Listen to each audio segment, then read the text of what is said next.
that. That's impressive. You're always quiet. Welcome to the first of this very exciting series of our 50th anniversary lectures. What you will see in front of you is a pile of these beautiful cards. Yep, okay? So there's 3 different cards in case you put 2 in the bin thinking you've already got one. One is about all the events we had during the year. One is about the big conference we're going to hold in June, on June the 4th, which is called Contemporary Dilemmas in Criminal Justice. And one is about our 50th anniversary lectures. So commit these to your memory, to your iPhone, to your calendars, tattoo them on your arms, because we expect and would hope to see you at all of these events, or at least at most of them. So what we're doing for the anniversary lectures is that a series of people within the university, within the Centre for Criminology, are going to host these seminars. And the first host for this first of the anniversary lectures is Professor Roger Hood, who is no stranger to All Souls, no stranger to criminology, having run the place very successfully for decades, and having been in All Souls for how many years, Roger? Well, 30 while I was a fellow, and that was another 15 added virtually. Correct, basically, forever. So he's extremely experienced in hosting seminars in general and certainly in this room. And he's going to host the seminar tonight, which is a wonderful event for us, the first that marks our 50th anniversary lectures. So I'm going to pass over to him to say a little bit about the series, or at least about the purpose of the series, and then he can introduce our speakers to you. When I penned the last report as director of the centre in 2003, I think the first line says something: criminology in Oxford is already over 50 years old. So you might wonder why we've got 1966 as 50 years old. Now, of course, as you know, in causation, it's very difficult to decide what starts something. But I would like to say that this college really played a very, very important part in the establishment of criminology in Oxford, because in January of 1939, on the cusp of the Second World War, a German refugee scholar, Dr. Max Grunhut, who had been removed from his post under the Aryan laws of the Nazis in 1933, came here to All Souls. He had tried to come to England for 5 or 6 years, but the main criminology post had been held for another famous refugee from the Nazis, Dr. Hermann Mannheim.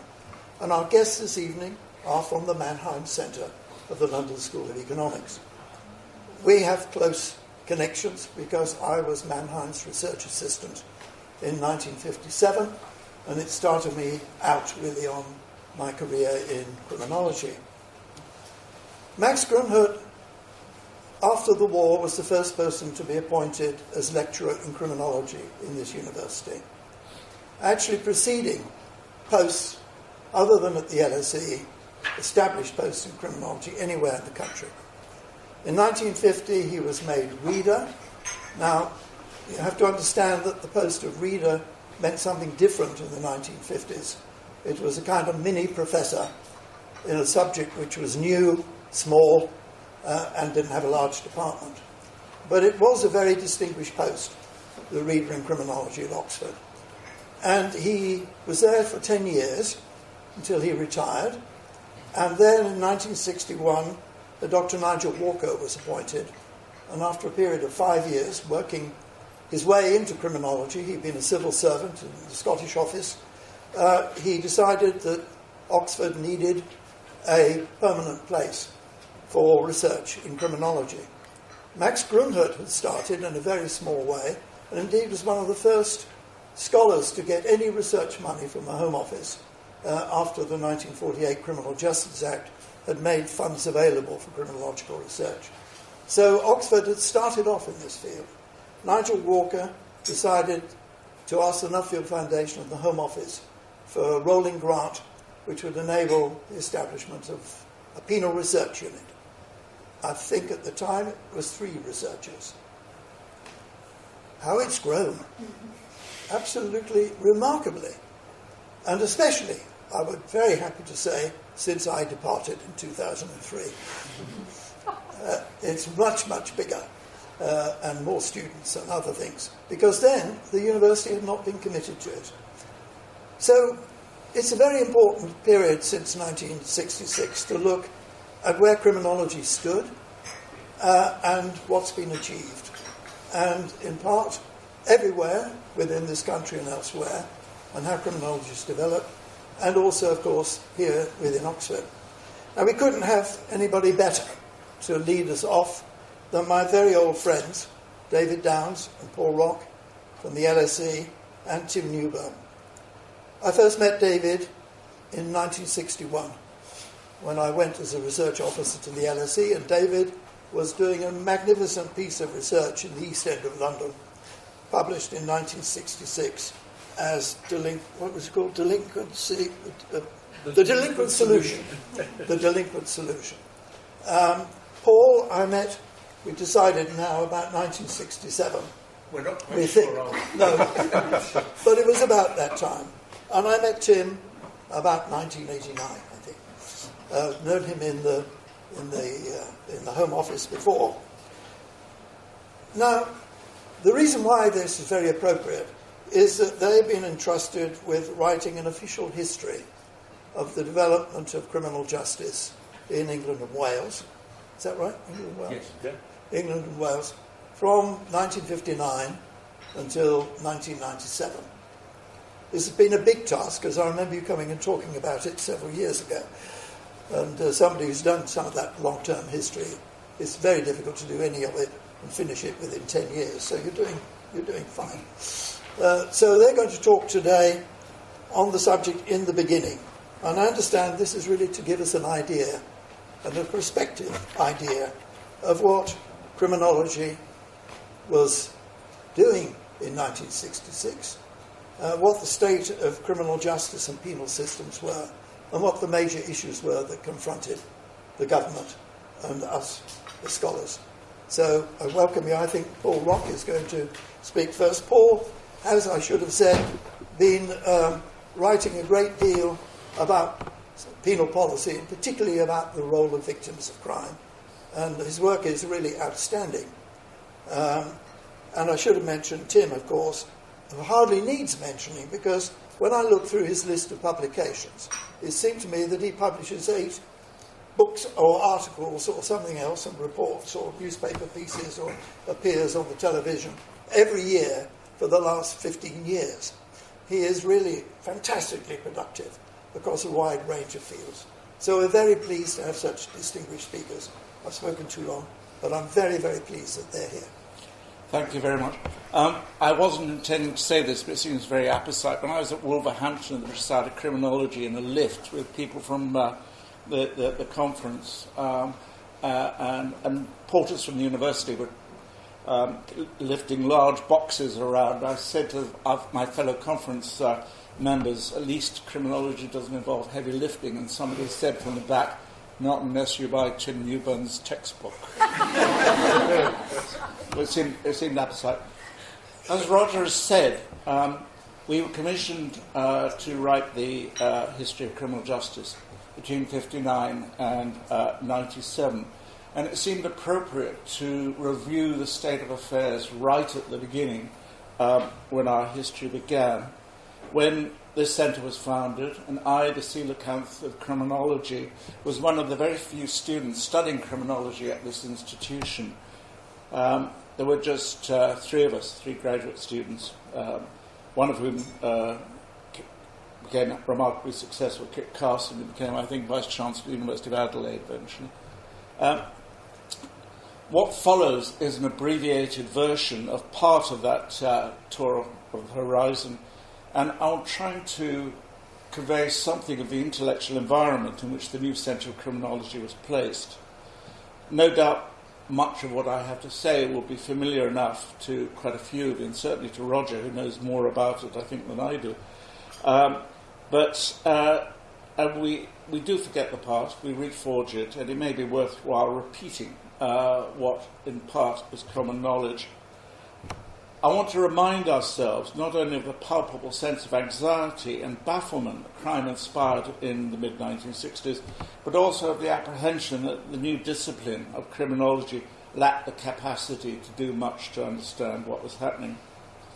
Recorded crime, and this is where I picked myself, there we go, rose continually until almost the end of the 20th century. And it rose steeply, and it rose for reasons that were obscure. It rose absolutely. It rose disproportionately when set against population growth. Although they might now appear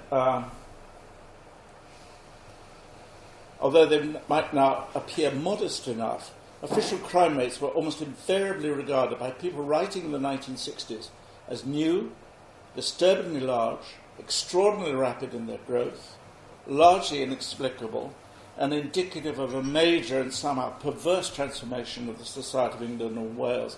They increased offended common sense arguments about what should have been the proper links between national prosperity, education, employment, want, and criminality. Crime should have declined, not grown, after the Second World War. If I may be forgiven to alluding to him here and on this occasion, Leon Radzinovich, who was the Wilson Professor of Criminology at the University of Cambridge, and perhaps the foremost criminologist of his day, remarked in 1965, and I've got a feeling that this slide went a bit haywire.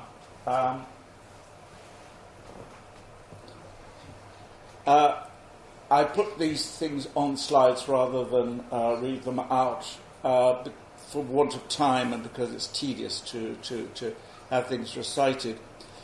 But there he was expressing his astonishment at the fact that crime should have gone up when all other indices would have promoted a decline in crime. It went down.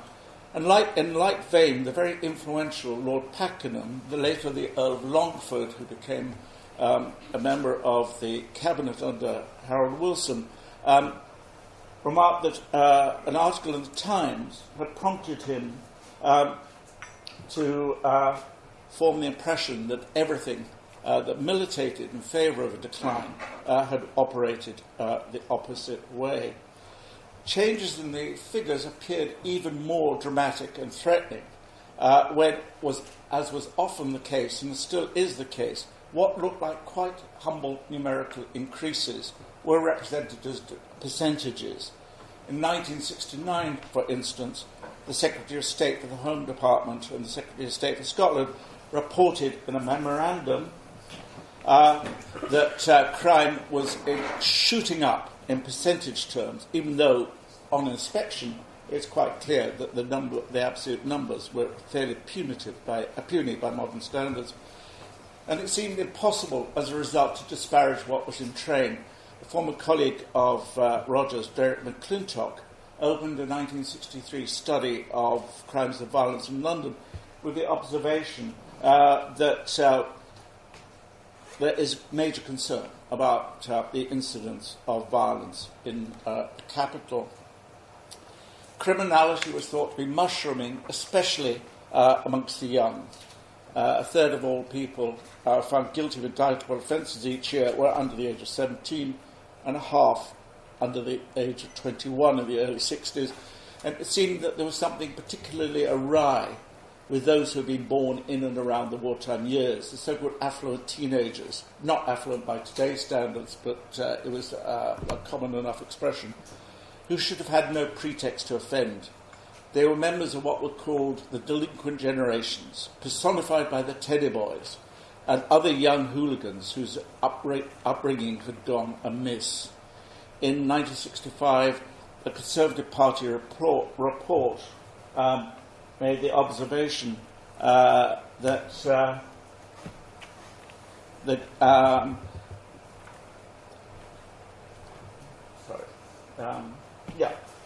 made the observation that this was a problem of major importance.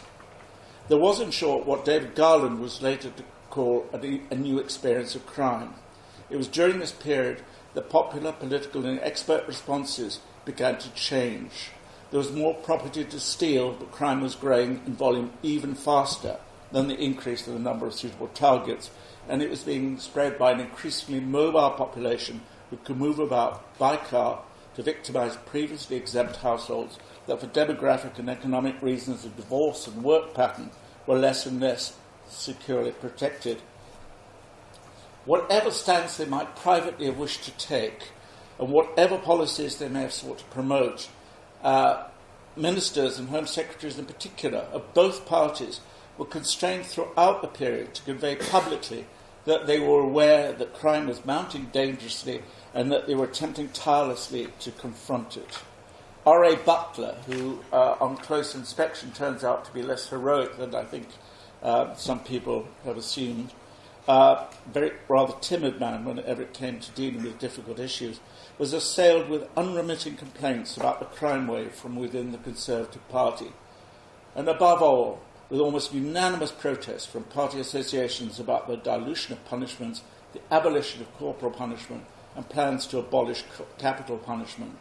Lord Windlesham, who became principal of Brasenose next door, recollected how R.A. Butler had talked about the blood-curdling demands made annually at the Conservative Party conference for the restoration of corporal punishment, which had quite clouded his time as chairman of the party.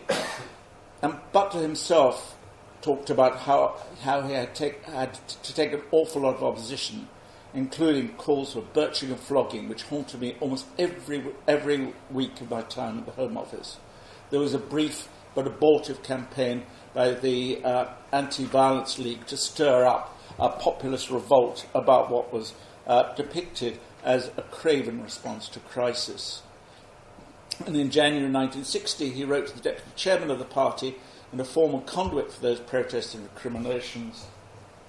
Oh no, I'm so sorry, I got muddled up. Yeah, that's it. That the government is concerned about crime. He could not say otherwise. There were in public currency at least two dominant kinds of explanation to make sense of and manage what was afoot. Both reflected the ethical, political, occupational, and religious preoccupations of the observer.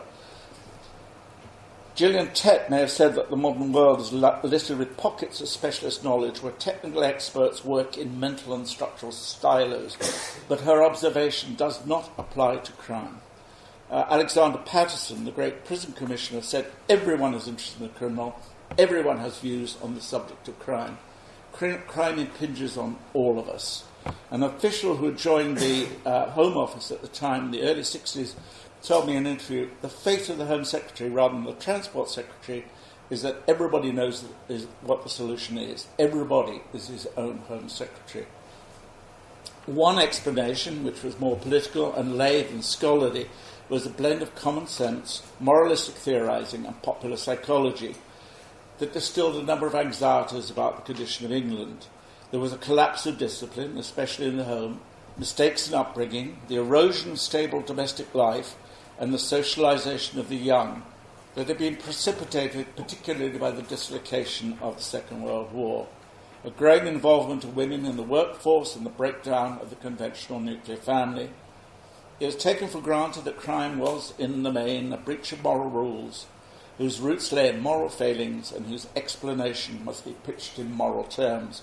It could take the form at one pole of the proclamation of simple imperatives, and at the other of long omnibus and somewhat vague lists that tacitly invoke the principle that like causes like, that bad effects must have bad causes, and pointed to the consequences of a decline in deference, defective socialisation, defective adherence to religious and ethical instruction, defective school discipline, defective informal and formal social control, defects in the content of the ever more consequential and ubiquitous mass media, horror comics, rock and roll, and indeed much of American culture in general.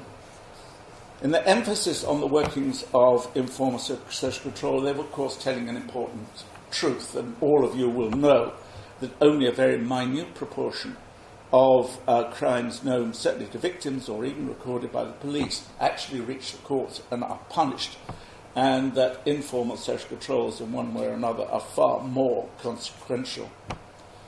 The other explanation, more in vogue in the university, correctional institution and clinic, was also a multifactorial potpourri that was perhaps not so very different from its vernacular counterpart.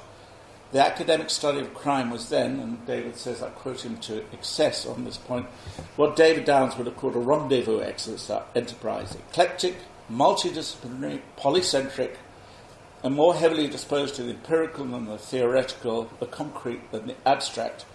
Look at the very first editorial in the British Journal of Delinquency, later the British Journal of Criminology. Now, if I've got it right, it should come up. That it will contain a great mass, a heterogeneous mass of contributions from across different sciences.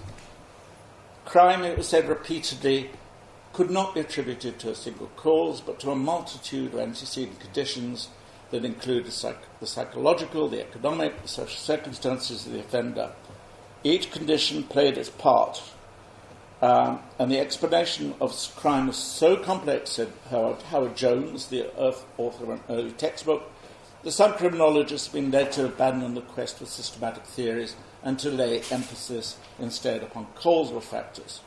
That was the theme of comparative criminology written by Herman Mannheim, who Roger has already mentioned.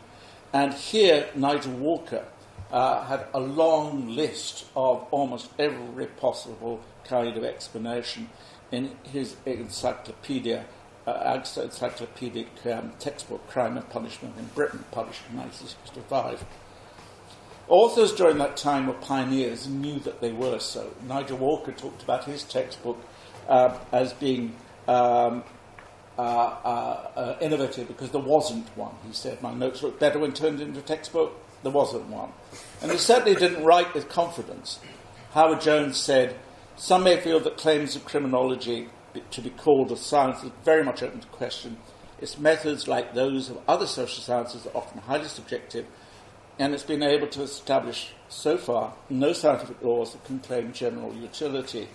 They were members of a marginal utility and knew them to be so, and they weren't wholly convinced of what they were doing. Lord Longford recalled when he talked to Barbara Wootton, who I think is an unjustly neglected criminologist of great importance. He said when Mrs. Wootton was asked what help the criminologist could give to the Home Secretary today about the causes of crime, she replied, not very much. The substance and form of the criminology of the late 1950s and 60s flowed in some significant part from those for whom crime was a practical preoccupation. There were doctors, policy officials, psychiatrists, prison governors, and others who treated, measured, and managed the criminal. There were few others around to develop the craft. I overheard Roger say of criminology at the time, there just were very few of us there. They were professionally positioned at close quarters to their subjects, and it was they who, as a matter of course, supplied many of the data which were to become the materials, the catalysts, the context and products of analysis. Criminology was infused deeply in psychiatry, psychology and psychoanalysis. It was instrumental because it had to be useful to reform and rehabilitation and correction. It was intended to make criminal justice and penal institutions effective and decent, not deviant. It was heavily quantitative. It was given to the construction of typologies, and it was endlessly productive of lists. See if I can find one. There we are. It talks all about ambitious psychosocial courses and the most recondite statistical particularity. Those test schedules and questionnaires epitomised how many people of influence thought research should proceed.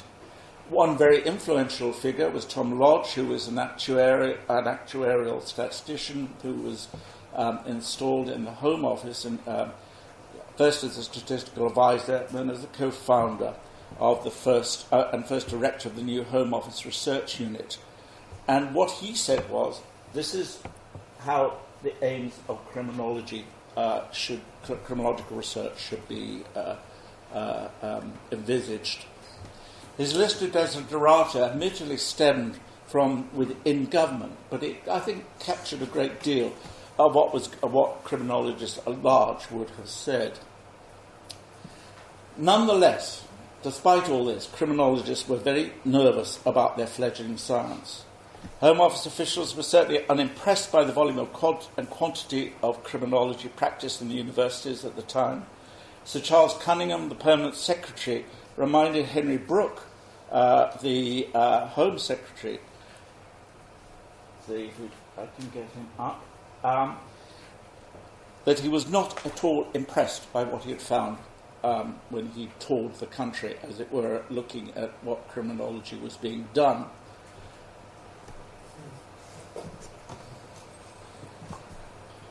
I devoted some space in the official history to the evolution of the proposals to remedy that situation, first by establishing the Home Office Research Unit and almost simultaneously the Institute of Criminology at Cambridge. In 1957, the head of the unit, Tom Lodge, said, and this is really quite a large quote, forgive me, but it was to look at it was to remedy the deficiencies of the universities. But there were limitations. Nothing was happening in the universities, and the Home Office had to rely upon itself. What was happening was regarded as unimpressive. What happened was that the Home Secretary told the House of Commons at the time that some useful work has been done, but nonetheless, what we must do is spend our own money in order to establish a research programme. I'm conscious of the shortness of time, but that was the pretext for founding the Home Office Research Unit, which for quite a considerable period, I think, and very badly treated by academic criminologists, produced a really quite monumental programme of work, very well funded with a large quantity of staff, and I think too little appreciated by the academic criminologists of the time. The unit grew, and it grew in a benign climate, and it was quite clearly utilitarian. The other principle of innovation, the new Institute of Criminology, was to be established at Cambridge, outside the Home Office, and it was the twin of the new research unit. Tom Lodge remarked that one should not ignore the close links between the Institute and the research unit and their common origin and the forces that for many years have been building up to make inevitable the development in Great Britain of scientific criminological research. I don't propose, for reasons of time, to go into the reasons, the origins of that. But nonetheless, let's see if I can get it up.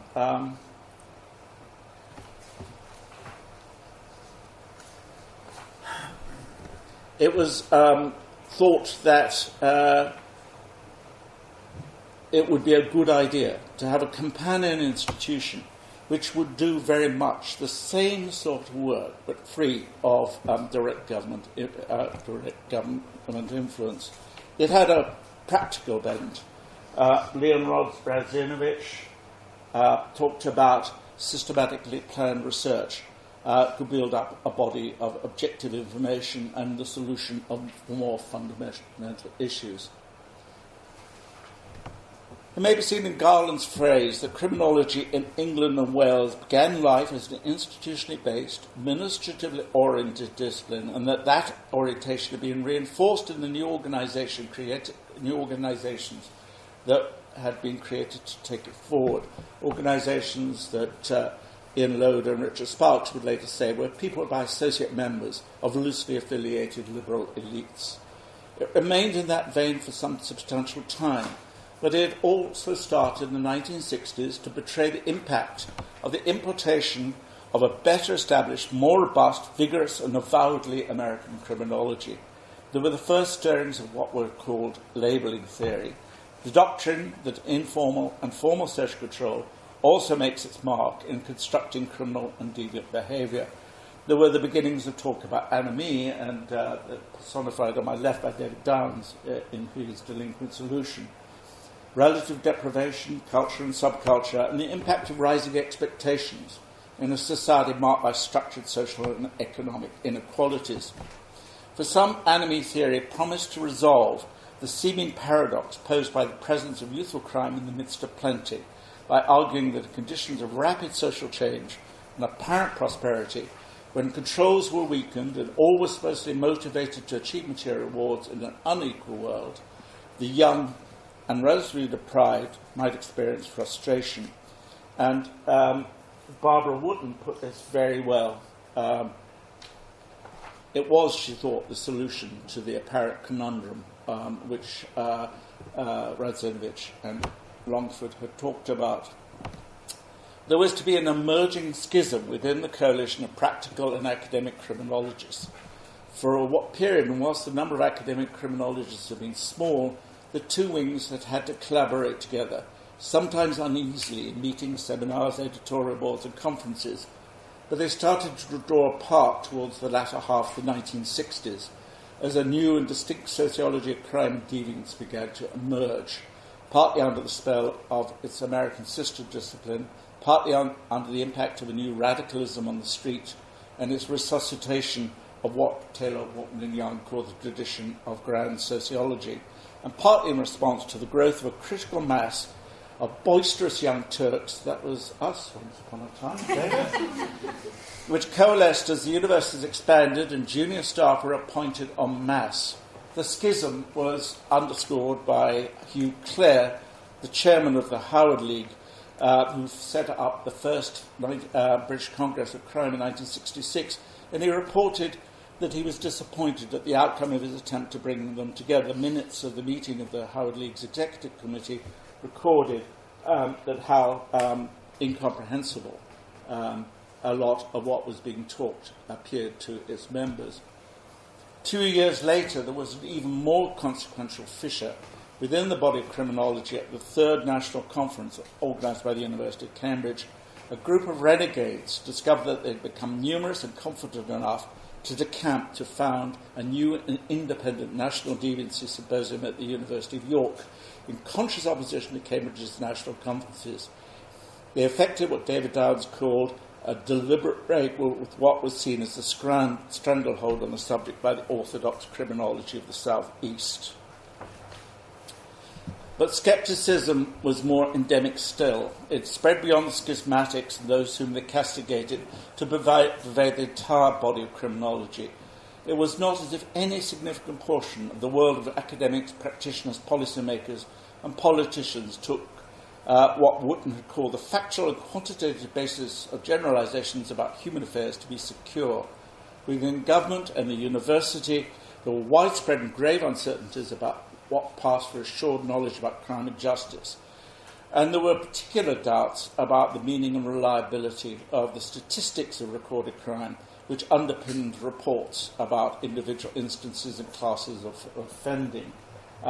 Lord Longford said at the end of the 1950s, I'm almost done, that there was an appalling incapacity in our measurement. And Radzinovich said the most difficult and one of the most imperfect of all branches of statistics, difficult to compile, difficult to comprehend, and difficult to interpret.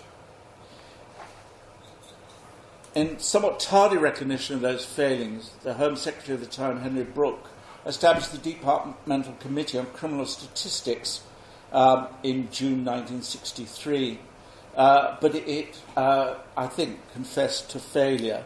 It was unable to deal with the problem of what was called the dark figure of crime, the crime that was not reported to the police.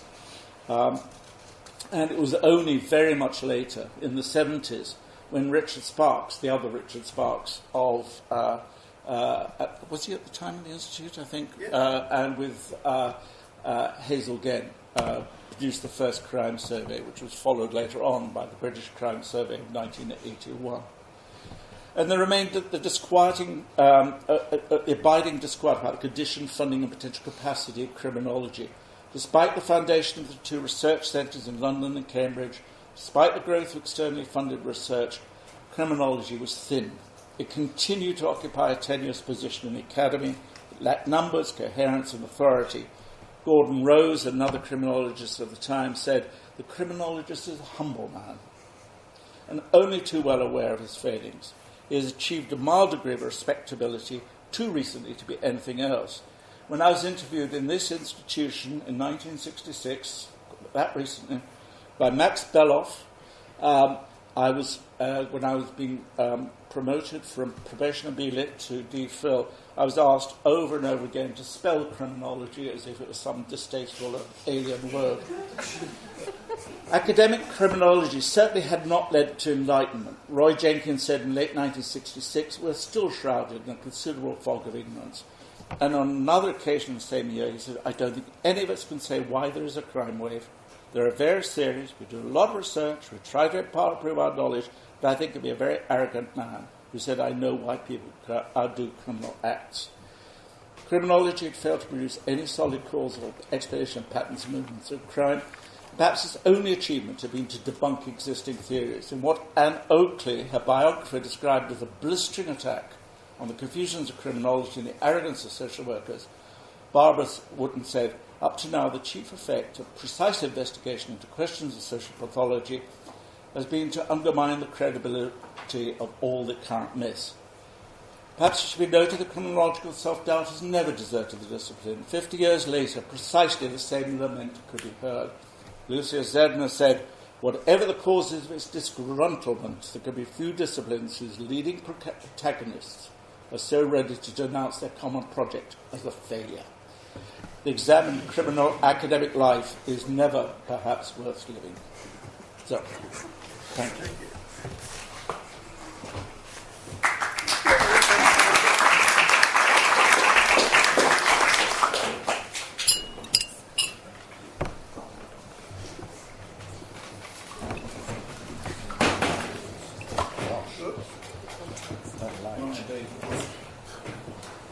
I don't have any PowerPoint to offer, I'm afraid.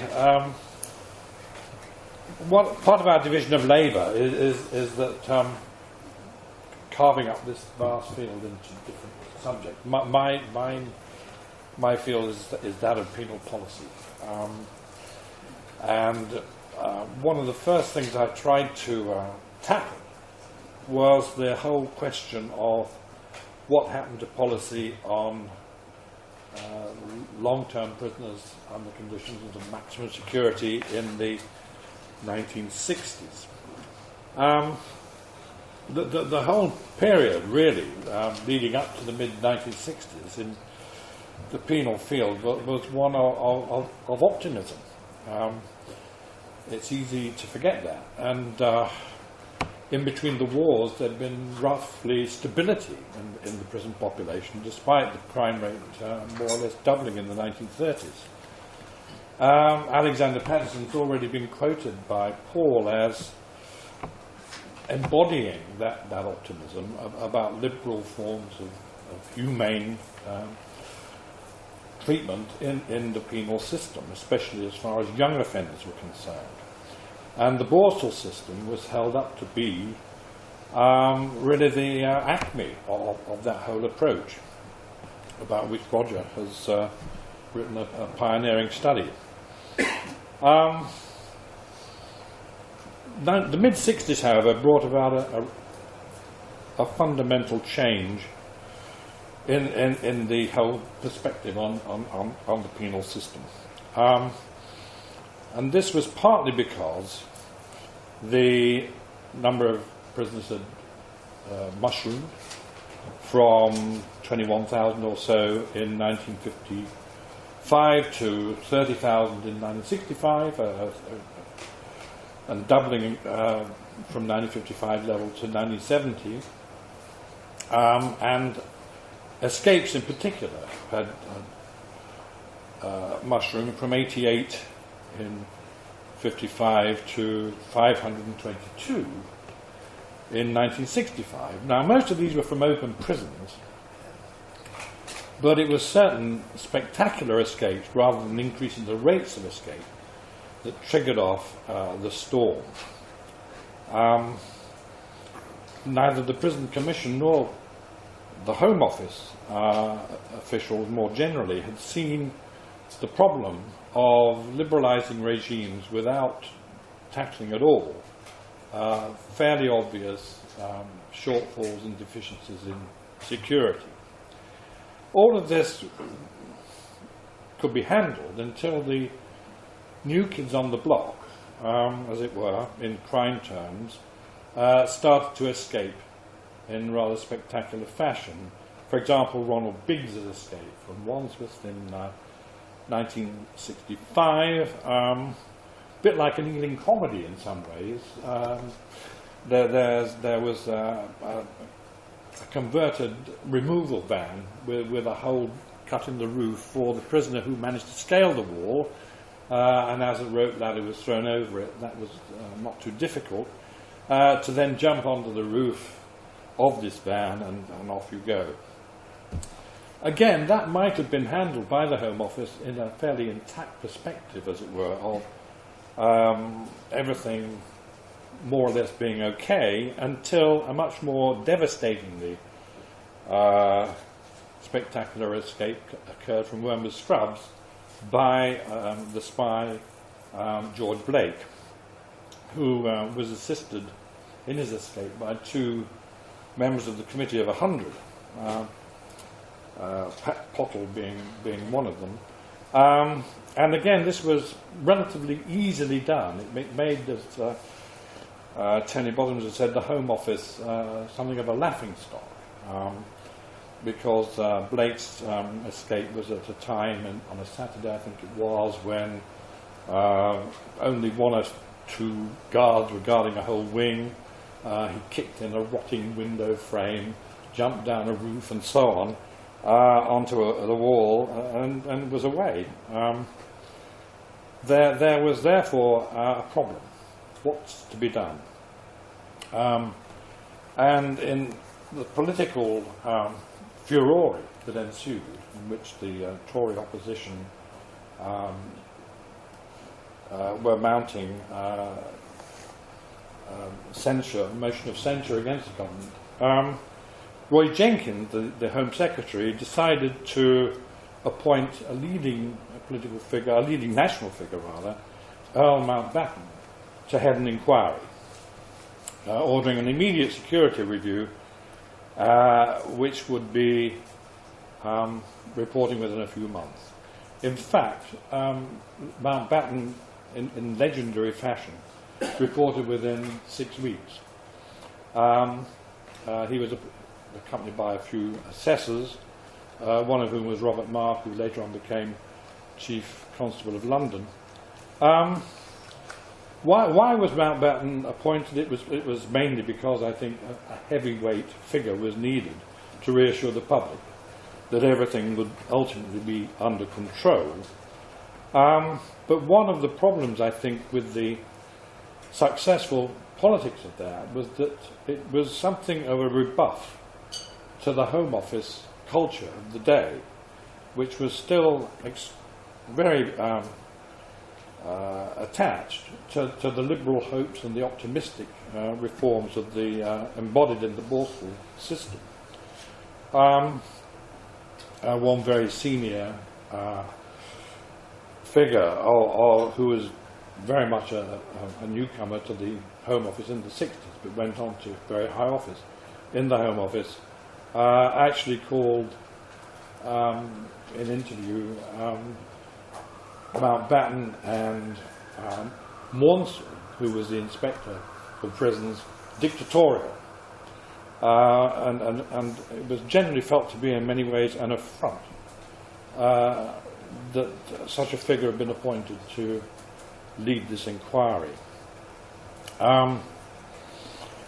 So, nevertheless, the major recommendations of Mountbatten were accepted, which was that there should be the well-known classification of prisoners in terms of their escape risks posed and the danger that would constitute to society. Category A prisoners, numbering around 120 at the time, Mountbatten reckoned. And there should be an all-round improvement in the security of prisoners holding Category B prisoners who were somewhat less dangerous but still very escape prone. The only recommendation of Mountbatten that was not accepted was that there should be a single prison constructed on the Isle of Wight, he called Vectis, which should hold all the most at risk of escape prisoners who constituted some sort of recognisable danger to the public if they should escape. And that was the only recommendation that was not immediately accepted in full. It was accepted in principle, seemingly, but the task of constituting a regime for that prison was given to the a subcommittee of the newly appointed Advisory Council on the Penal System, headed by Kenneth Younger, and Leon Radzinovitz was chosen to be the chair of that subcommittee, along with Leo Abse, a Labour MP who was to the fore in the abortion law reform and homosexual law reform campaigns, the Bishop of Exeter, Peter Scott, a leading psychiatrist who'd written about delinquency at the Maudsley Hospital in London.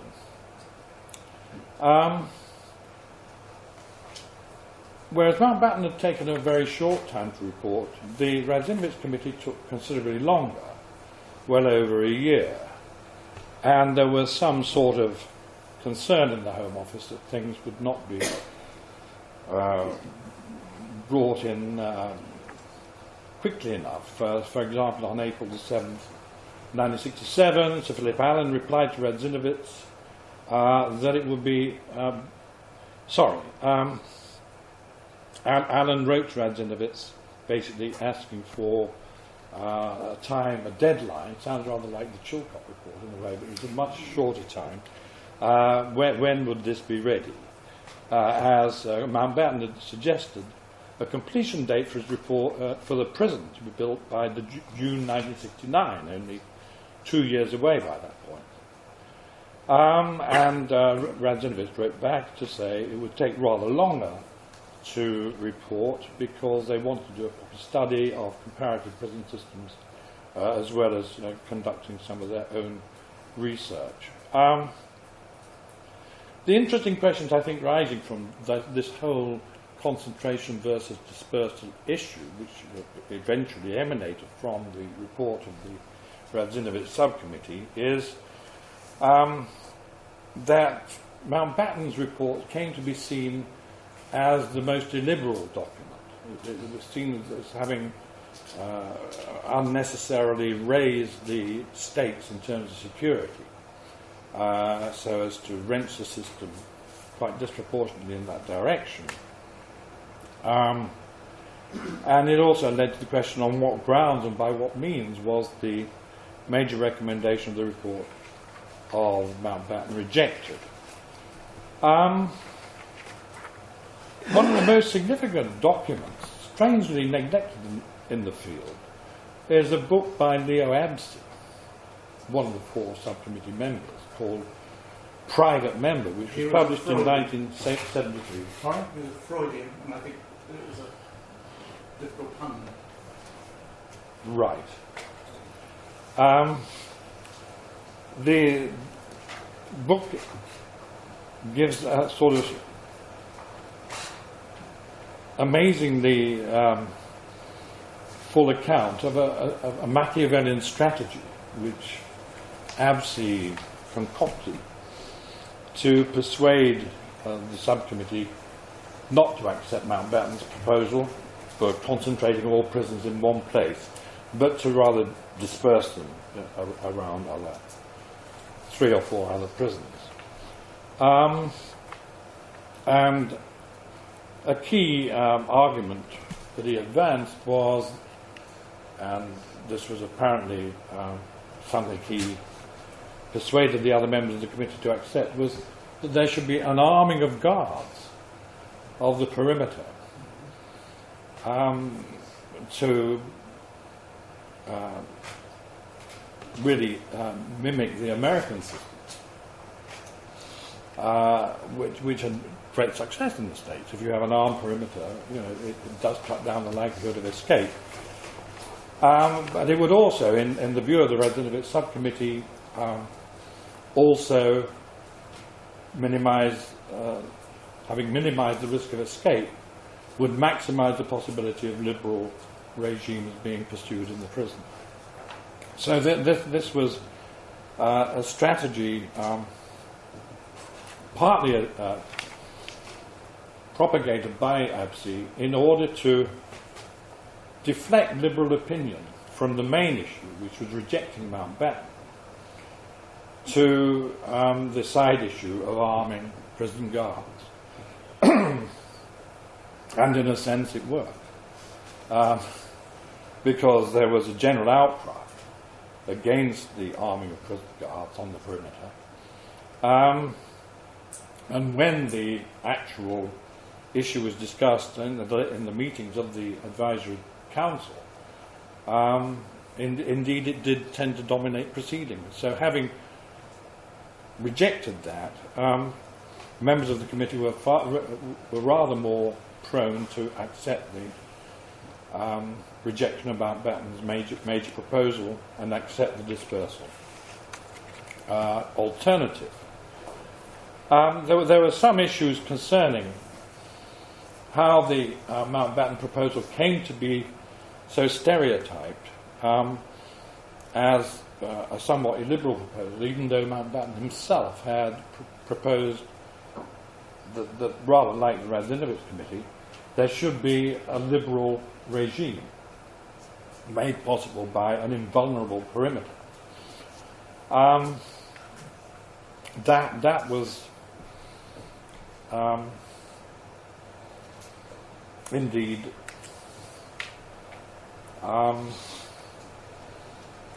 similarity between the two reports, and in the end I think it's what unites the two reports and the liberal principles that underlay them that has enabled us partly to avoid the supermax prison system which has operated to dire effect in America, and even in so liberal a society as the Netherlands, that there is a supermax prison. We've managed to avoid that, and I think that partly is because there was some sort of a similarity in the Mountbatten and Radzinovic's proposal. But the whole issue of why Mountbatten was in the end rejected does seem to have been partly due to the stereotyping of the Mountbatten report as itself illiberal, and also due to the ABSI strategy of introducing armed guards as a major recommendation. The economic angle that Victis would have cost rather a lot of money. Okay, sorry. It's very, very difficult to actually get to the bottom of. This is the sort of difficulty one faces in pursuing the history. A file, for example, a treasury file labelled Vectors, had nothing whatsoever to do with Vectors, contained a very detailed description of a prison built 3 years earlier, and not even related to the building of Vectors. So there's no evidence, as far as I can find, that the sheer cost of the project was what in the end ruled it out. But it was quoted by James Callaghan, who took over as Home Secretary, as the key reason for rejecting the Mountbatten proposal and accepting the alternative. Right, I'll Very good. call it a day. Thanks.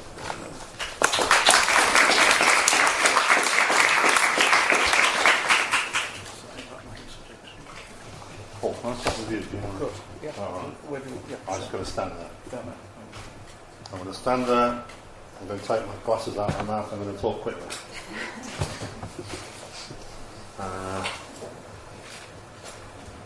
See if I can do this.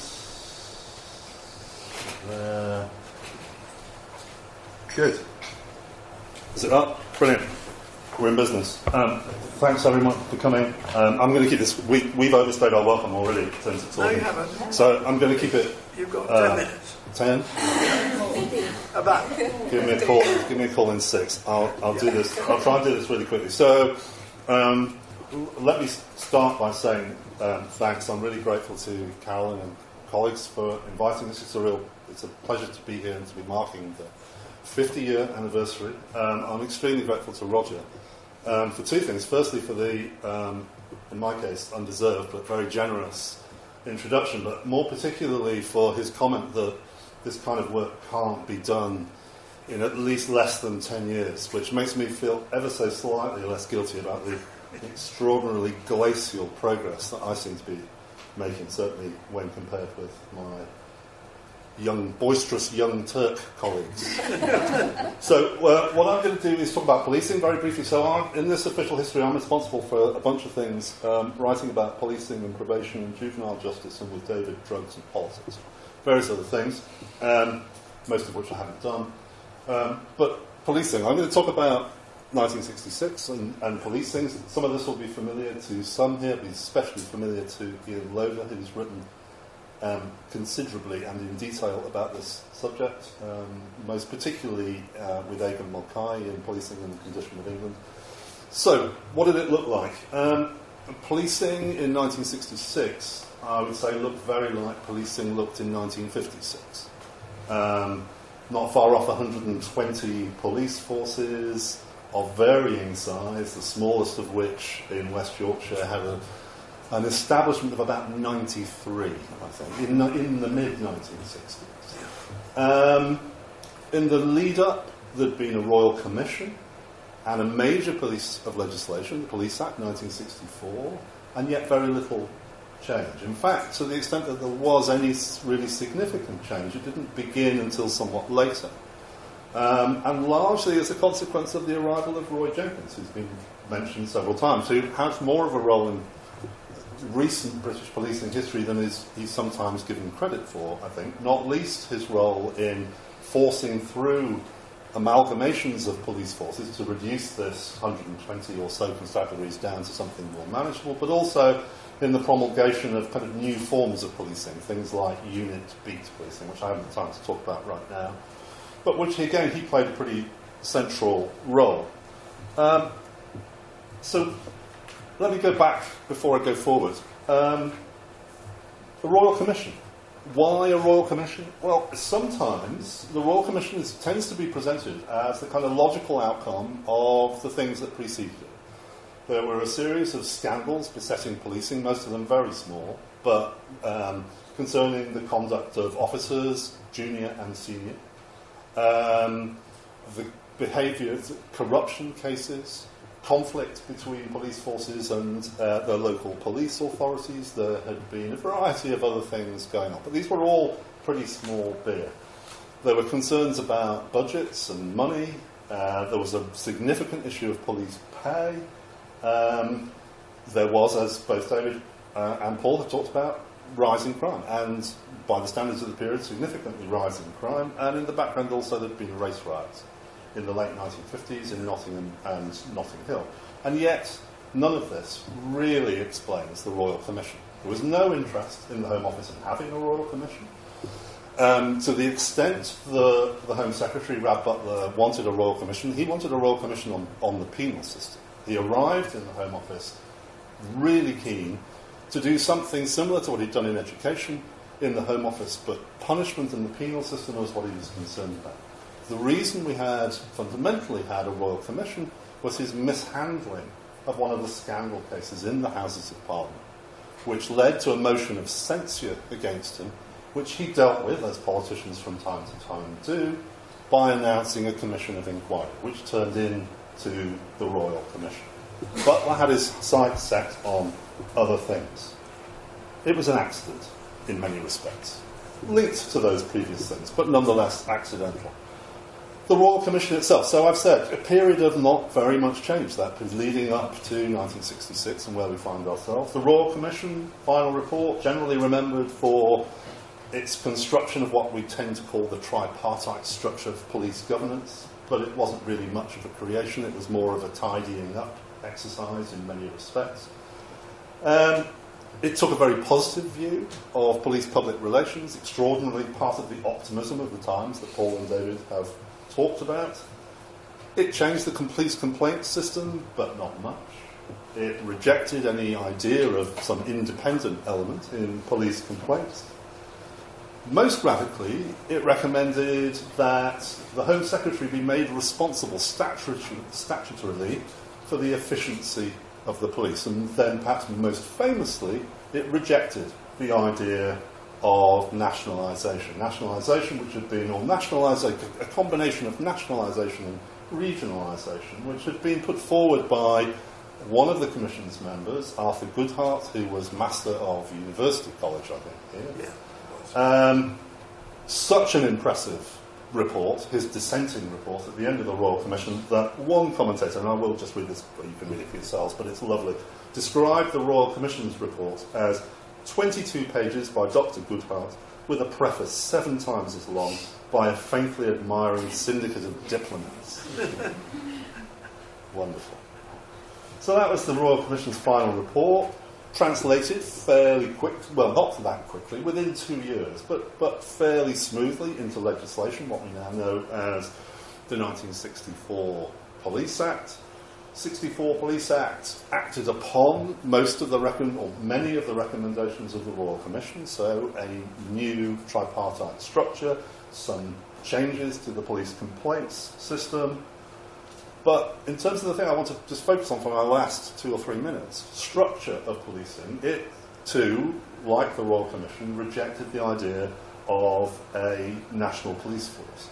Indeed, it went further than that. There'd been very significant debates within the Royal Commission about what the problem of nationalising the police was. And there was clearly a view among some members, and also within the Home Office, that nationalising the police, putting the police, quotes, in the hands of a single individual, might be seen as some sort of threat to liberty. The beginnings, in some ways, the slippery slope to a police state, and so forth. Those broadly in favour of that within the Commission won the argument. And there's a passage in the Commission which says very straightforwardly that there's no in-principle problem with nationalising the police, simply this is not the time or the moment. The Home Office, crucially, in the period afterward, briefed very strongly against what I would see as, at least, as I've said, one of the Commission's most radical proposals, which was to make the Home Secretary statutorily responsible, still not saying it properly, for the efficiency of the police, which didn't make it into the Police Act, thereby, in part, I think, neutering the proposals of the Royal Commission. I better dive on.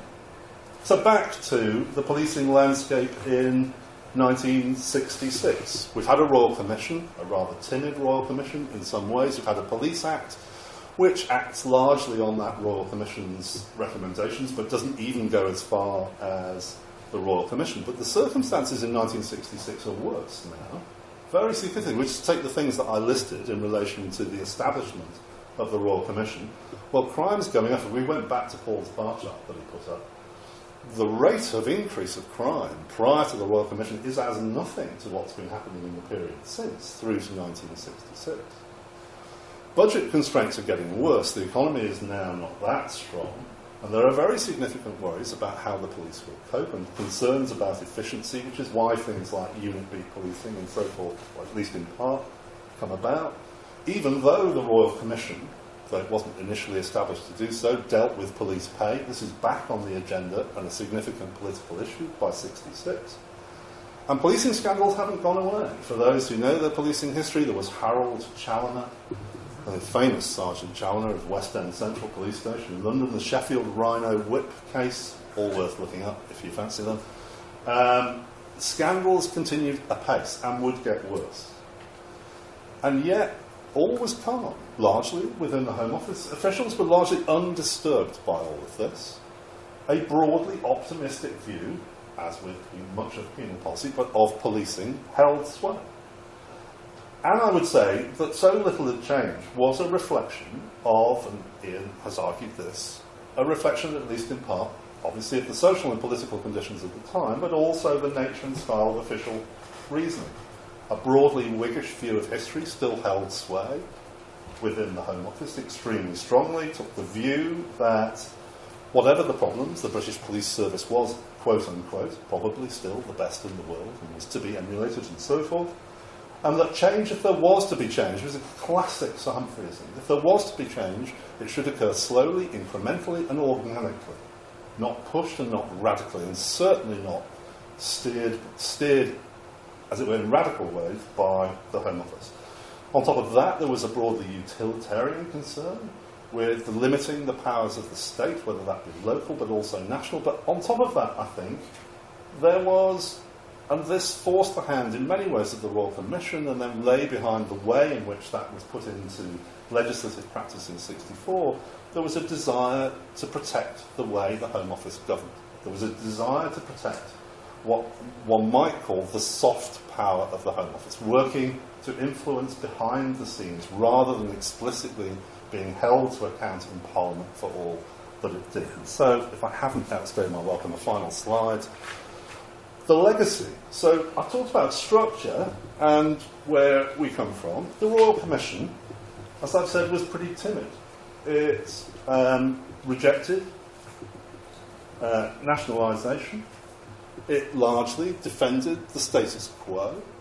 It did argue that the number of forces that existed could no longer be tolerated and should be reduced, but it gave absolutely no sense beyond suggesting that perhaps 500 officers was the smallest you could live with. No sense in principle of how modern British policing ought to, what the principles for the reorganisation and the future of British policing should be.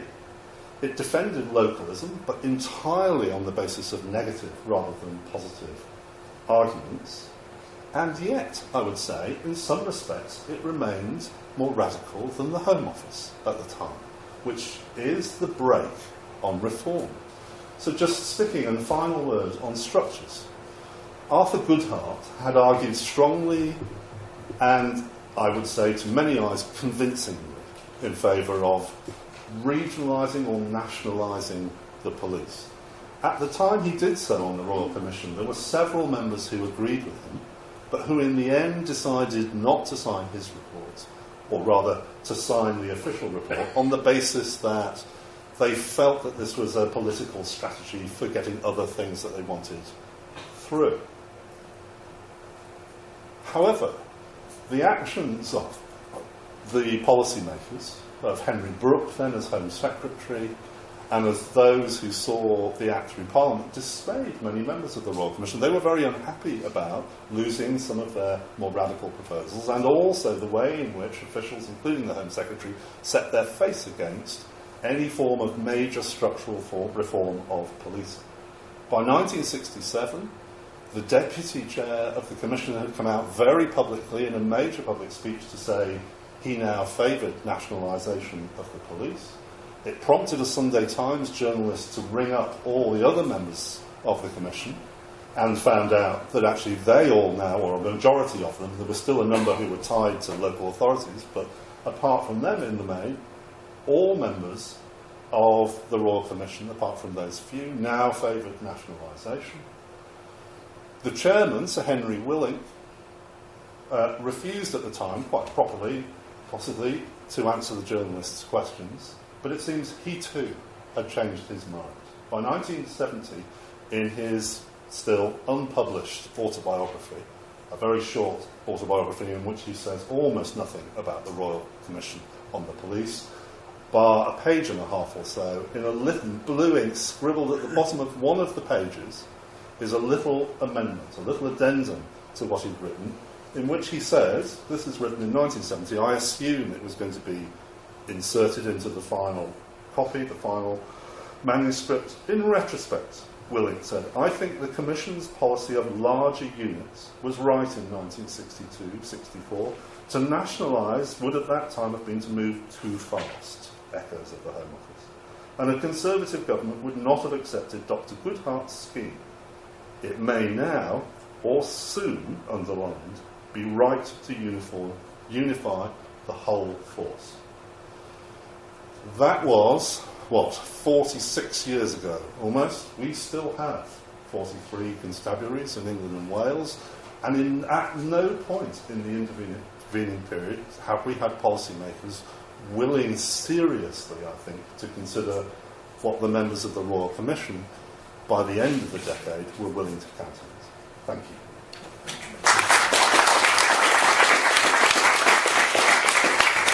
Paul, would you like to come over? Yeah.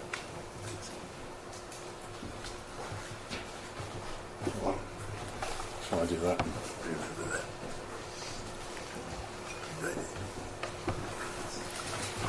Well, those are three very, very interesting papers, I'm sure you'll agree. And I'm sure there are questions for the speakers. Who would like to begin? Somebody has to. Come on. Here.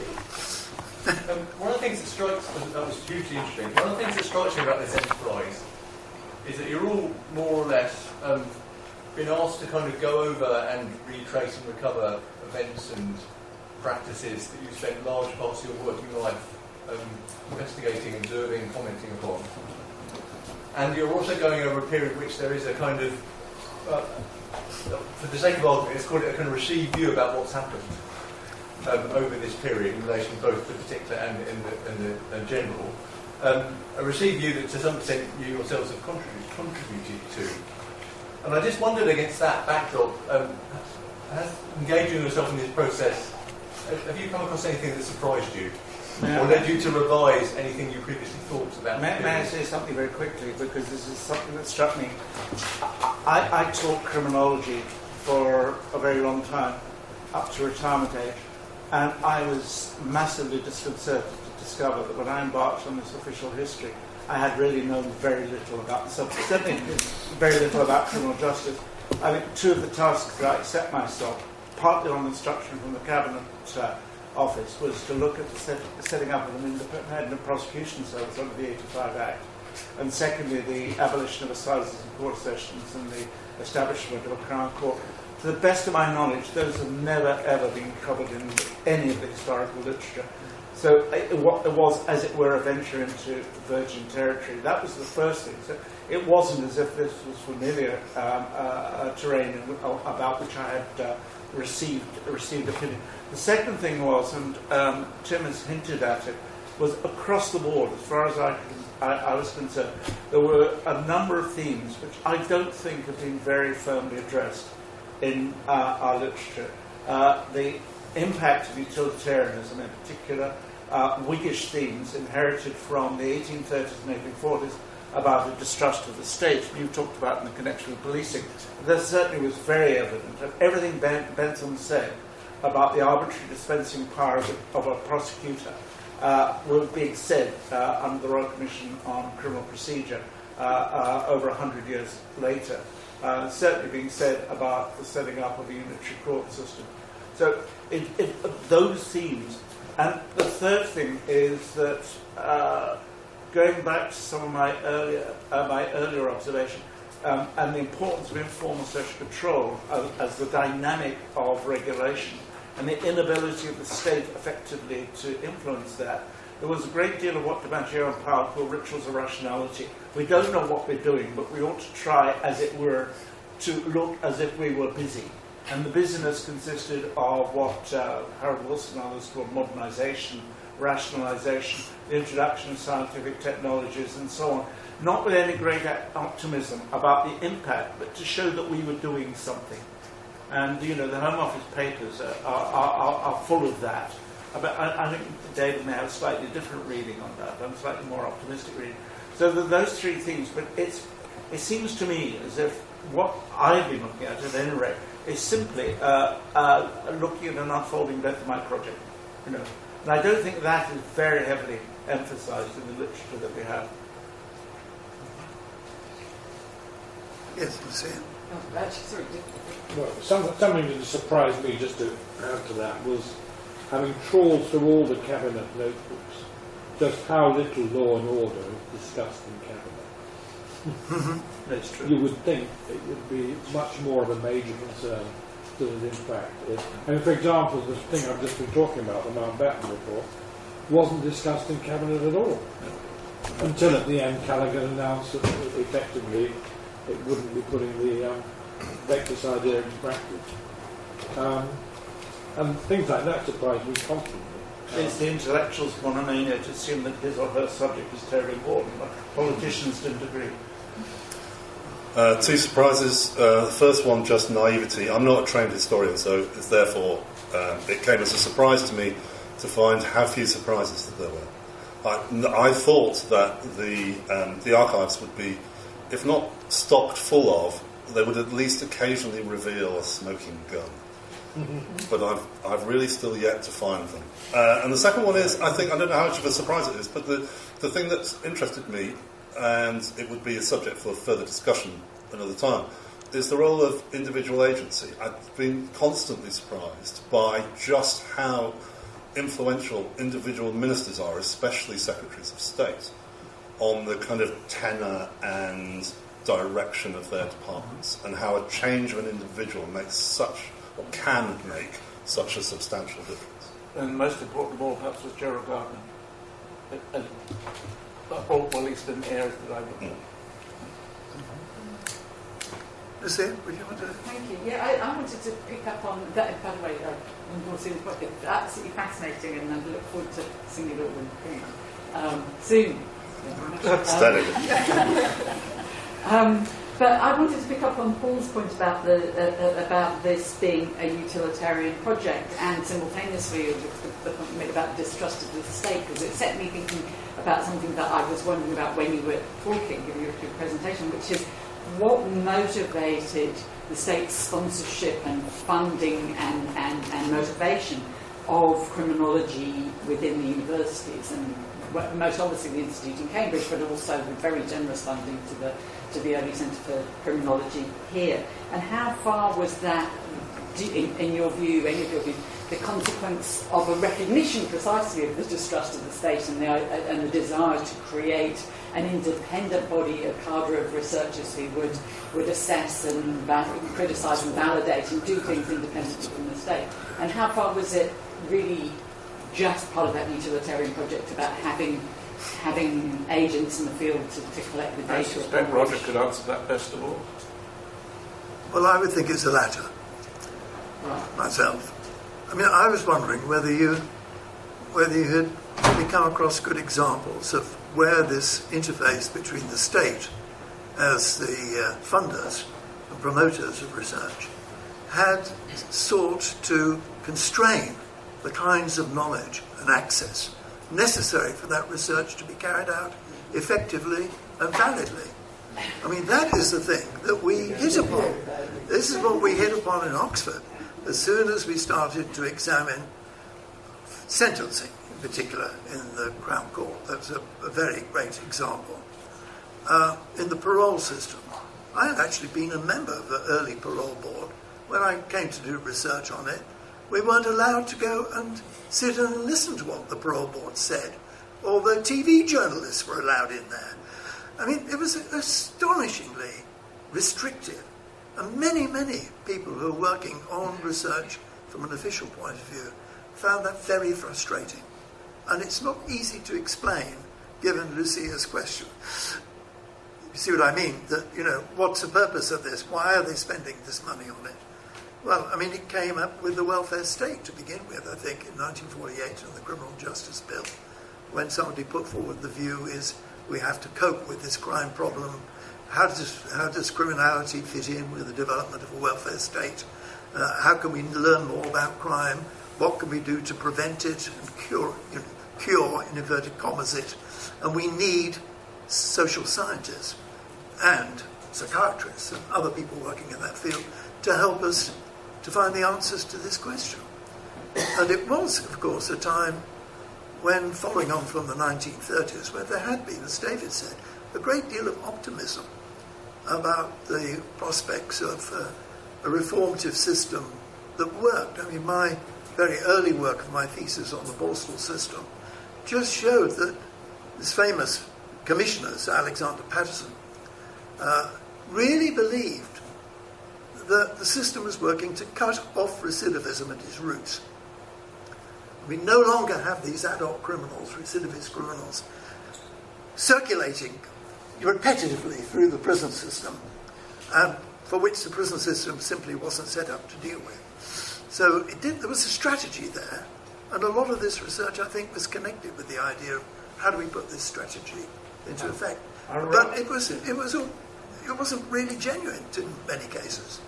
I rather suspect that a lot of the research that was being practiced at the time, we're talking about mid-60s or thereabout, was not invasive, was not intrusive, it was not likely to expose scandal.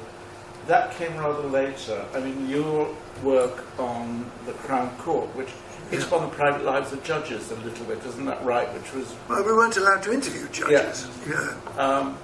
But when was Terry Morris's work on Pentonville done? 60... Late 50s, early 60s. Early 60s. There was a whole chapter that was censored there, in which he had been present at a riot consequent upon an execution. And the Home Office line was, this was not reported, it did not exist, it could not be analysed. So there were the beginnings, but that was because Terry was using the beginnings of a kind of ethnographic approach. It really came to a head, didn't it, much later with Stan and Laurie's book on psychological survival, where, as it were, in a rather covert way, they talked about the coping strategies of long-term prisoners in Durham. And that soured relations for a long time between criminology and the Home Office. I don't think up until that point anything was regarded as being particularly contentious or prone to generate scandal. You can think of examples where research actually supported the political programs of people who the homicide report, for example, came out of the Home Office, which showed that the 57 Act had not made a palpable difference to the rate of murder, was very, very influential, I think. Probably the most successful piece of early work to affect policy making. Who else would? Yes, please. Thank you guys for coming, for one. And my question involves that the history of criminology appears very white, and very masculine, and very male. And I have a very important question involving how can we see how do we see this in a reflection of the criminology work, and what impacts and what has been lost, do you think, in the orientation of the discipline because these voices are not present in the discipline from these early ages? Or do you think that there wasn't an absence? Well, I don't think it's quite fair. I mean, I talked on a number of occasions about Barbara Wootton, who was a woman of considerable importance. I think she taught at Bedford College, wasn't it? Bedford. Yeah. There was Pauline Morris, who was a woman of some importance. The trio who set up the Penal Research Unit here included Sarah McCabe. So there were a series of women to be found. Also, the Home Office Research Unit. So there weren't many women, but it was heavily male. White, yes, it probably was. All this came later. There's an article that influenced me greatly in Social Problems, 68, I think, a recent article, by Howden Sussman, talking about the revolt of the client, talking about the way in which subject populations started rising up against their experts and trying to redefine fields in psychiatry and so on. That came later, and you get people like Ken Plummer talking about, homosexuality, gay men. You get people talk about issues of race and so on. Those things weren't in evidence then. It was very on bar at the time, and there was very little consultation. I mean, one thing that interested me was the setting up of a criminal interest compensation scheme in 1965. By Leslie Wilkins, not by Leslie Wilkins, but he informed it. He provided a lot of research for it. There was no sense at the time that you talked to victims and asked what they needed. You knew best. And there was a lot of knowing best by, as you were hinting, a rather a group of white intellectuals. But I think the gender thing could be overstated. Can I add, though, to say the point that you raise about both criminal justice and criminology appearing very white and very male, which is right, and in many respects they still are, though elements of that are changing, is part of the object of study of the official history as well. So if you just take policing in 1966 was indeed very white and very male. Yeah. It's now rather less white and significantly less male. And in its relation to women as citizens, be they reporting crimes or victims of crimes and so forth, the nature of the world has changed somewhat, not as much as we would like and so forth. So that is part of the object of the subject of the study too. So the problematic is a very important. Still, there are 3 old white geezers sitting up here. So there must be something. And to be fair, again, there was work, quite interesting work, being done on race. John Lambert, for example, crime police and race relations, for example. There were a number of other studies. So it's not as if they didn't exist. They meant a real hobby horse of mine is this idea of Chrono Centrism, the fact that we forget our past. And we've obliterated a great deal of the early history of social science research in this country, including early work on race and John Rex did, for example, important work on race. Michael Banton.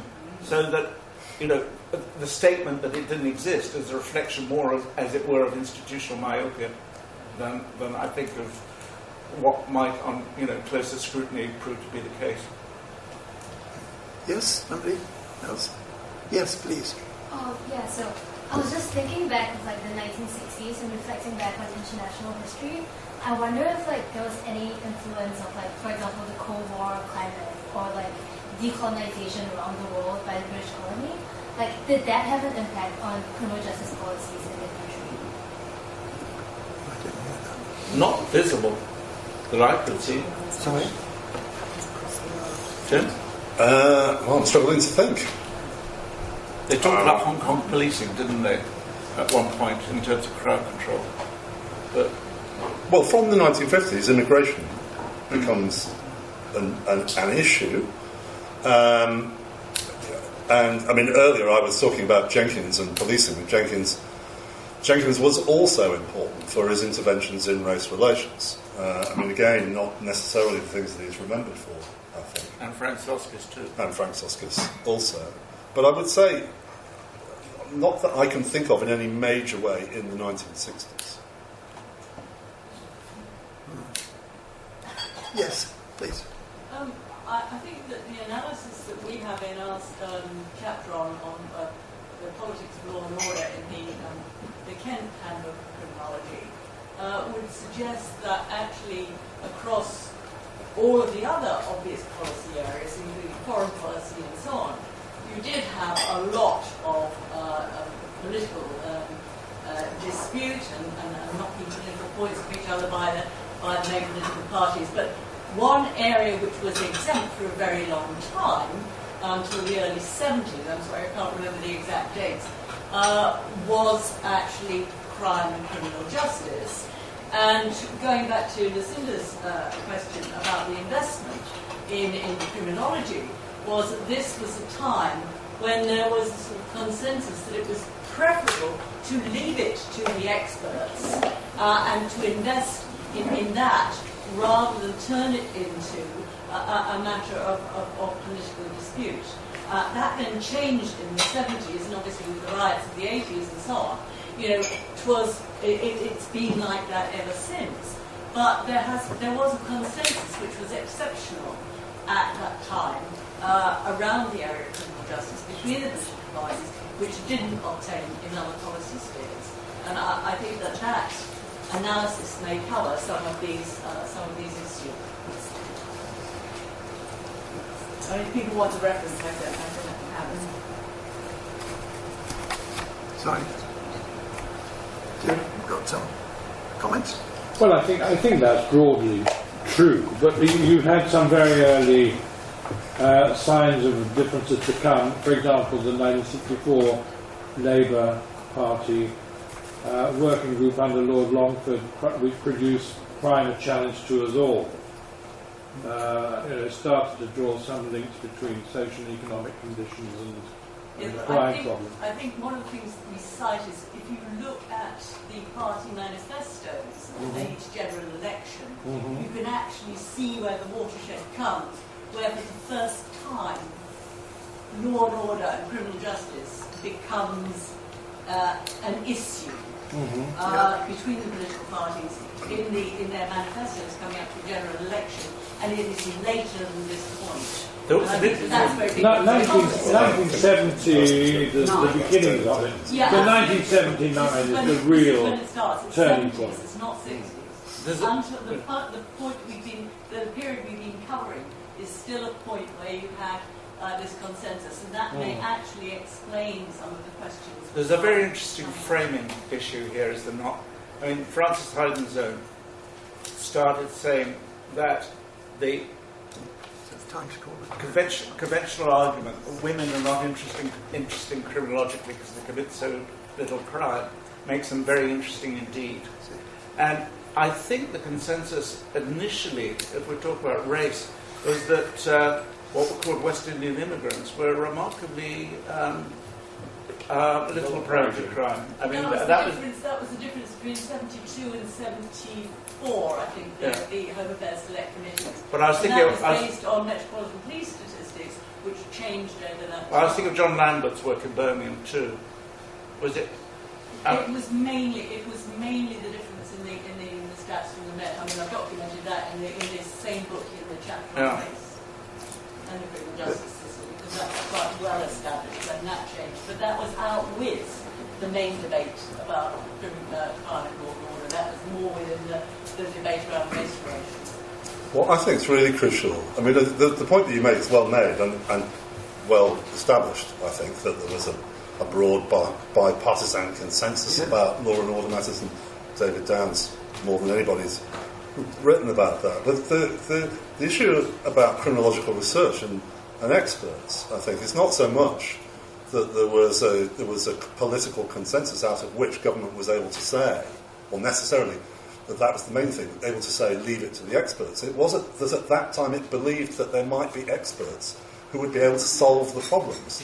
That's the fascinating thing, and that's what then subsequently disappears. Butler, who was the prime mover behind the Home Office, initially between the Home Office Research Unit and the Institute of Criminology at Cambridge, and also in a much more minor way, something within the Home Office called the Police Research and Planning Branch, was an almost naive believer in the power of science, Wilson's white heat of technology, that if you just were able to put some resources for long enough at the disposal of experts, they would help you solve these problems. That I think, sense didn't last all that long.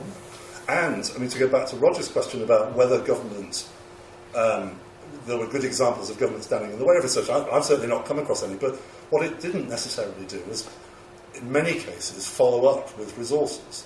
So something like the Police Research and Planning Branch was a great idea, and Butler and others who followed him talked it up as something which would solve the problem of police efficiency and so forth, but they never staffed it with anybody who might have any obvious expertise, scientific or otherwise, or gave it the resources that might allow it to do such a job, even were such a job possible, or even, thirdly, waited to when it had done any research before making political pronouncements about how policing works. And that was much more of the problem with research. There was a moment that was seized in the 60s when I think there was a political consensus that wanted to keep to the long grass, and where some entrepreneurial criminal servants were actually behind promoting the idea that that is the way you can manage it. And that was what started the investment in criminological research, even if subsequently that was not respected and is increasingly being eroded and research has been sort of skewed and compromised and disregarded and so on. I mean, under Mary Tuck and David Faulkner, when I joined the Home Office in 1988, there's still a very strong tradition of the independence of research, and although there are constraints on, well, you were there too, there were constraints on what you could research, at least there was a tradition where the research outcomes would not be interfered with. And that went pretty soon after that in the 90s. But I think that initial sort of seed corn for criminological research was a product of that moment in the 60s. And I think we need to understand it in those terms, even if what subsequently happened was that researchers had very, very little impact. And I realise we're running out of time, but there is a story that has not been told, and I'm not sure I'm the one to tell it, of a time when there were very few criminologists established in what were regarded as the better universities, who exercised extraordinary influence, I think, at least in terms of being consulted. Radzinovich, Terry Morris, Nigel Walker. And there were few of them, and they were very busy, and they had a rather grand idea of themselves, and at the same time knew that they had rather little to offer. And so it was that kind of... And there became a growing separation, so that the loss of the Home Office Research Unit seems to be one of the great undocumented tragedies of research in this country. I don't know quite why it was disbanded. I know a little bit of the process, but not much of it. It was doing sterling work, and it's now lost to us. And there's this gulf, I think, between expertise and government, which is really quite novel. I don't know if you agree, Roger. Well, I do. I mean, right up to the 1980s, the Home Office really promoted research in the universities and expanded research in the universities. And internally. Do you get any money from the Home Office? Hardly anything? No. Whereas you see the Oxford Centre was shielded from collapse, we put it that way, by the Home Office. And an agreement that projects would be found, and people could have some sense of security of a career, even if it wasn't an established post. And people like Mike Maguire, who made such a good name for himself, moved on from project to project to project, and they would make sure that there was work available, interesting work. Really pioneering work. Yes. I mean, all the stuff on crime prevention, which has arguably paid off in terms of falling crime rates, to some degree at any rate, was pioneered in the Home Office. Yes, absolutely. Pat Mayhew and John Clark. The paradox is that the greater the numbers of criminologists and the better their expertise, the less influence they have. Well, I think it's perhaps a good point to end on. That's a good note. And so, Carolyn tells me that there's some drinks at the end of the table, those who'd like to stay and chat with our distinguished speakers. I'm sure they'd love to have more conversations with you. And how long have we got? 45 minutes? I think that would be about right, yeah. So do all help yourself. And before we thank our speakers for this evening, can I just remind everybody that on February 4th, Lisa Miller is going to be here talking about the myth of the mob rule, violent crime and democratic politics, which will be absolutely wonderful. So we look forward to seeing you all there. Thank you very much. Oh, thank you.